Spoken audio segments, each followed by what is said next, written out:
بسم الله الرحمن الرحیم. زما نوم ارشاد احمد دی، د مردان یوت پارلیمنت چیرمن یم. چونکې د 14 اګست په دې موقع باندې چې د وطن هر یو ځوان هر یو غړی چې کوم دی د وطن سره د مینې بیل بیل طریقې سره خپل مینې محبت یو انداز سره چې کوم دی هغوی خپل اظهار کوي لګیا دي.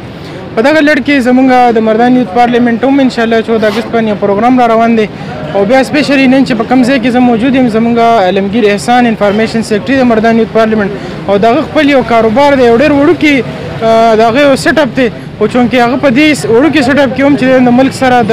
خوشحالۍ یو اظهار کړی دی، یکجهتۍ یو اظهار یې کړی دی او چې څومره د مردان خلک دی هغوی ته دا یو اوپن فورم ورکړی چې د چا موټر سایکل خراب وي یا ریپیرینګ کولی یا مینټیننس کولی یا بالکل مفت وي. نو که دا وګورو موږ په خپل کاروبار کې موږ خپل د پاکټ منی نه د ملک ته نن څه ورکوو نو دا د ملک سره باقاعده چې د خوشحالۍ اظهار دی، د سره د مینې محبت اظهار دی. په دې موقع زه صرف یو میسج د خپل ټول ملک ته عوامو له واکدارانو له ورکوم چې څنګه عوام لګیا دي، بزنس ټریډر طبقه لګیا ده ملک سره مینه محبت کوي. تاسو که په کرسو ناست یا حکمران یا بل یو جج وینس په سیټ باندې ناست تاسو هم د ملک سره د خپل قلم نه او د خپل زور نه څومره طاقت تاسو کې تاسو مینه محبت او د ریلیف اختیار چې کوم دی نه مینه محبت اظهار وکړئ.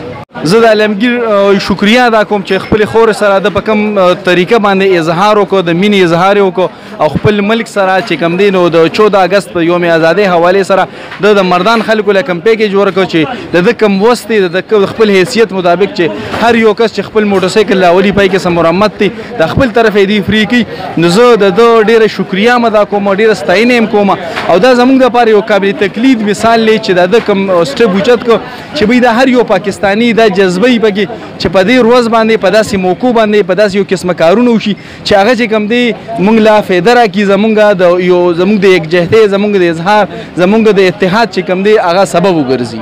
لاول خو ستاسو شکریه ادا کوم، بیا خصوصا د علمګیر شکریه ادا کوم چې دا کوم افر د عوامو دپاره د ورکړو نو حقیقت کې چې کوم دی نو دا یو داسې افر دی چې دی عموما چې کوم دی نو د عوامو خدمت چې کوم دی نو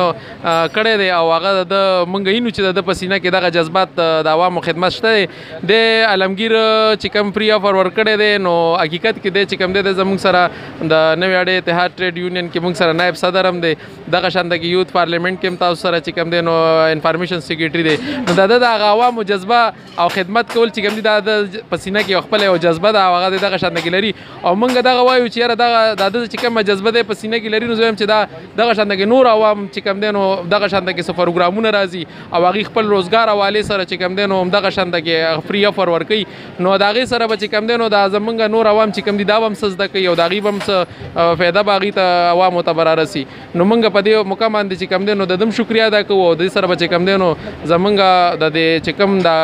دته کوم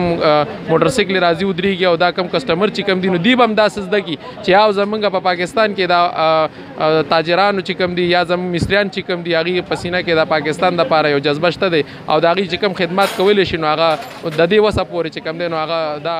کوي روان دي دغه شان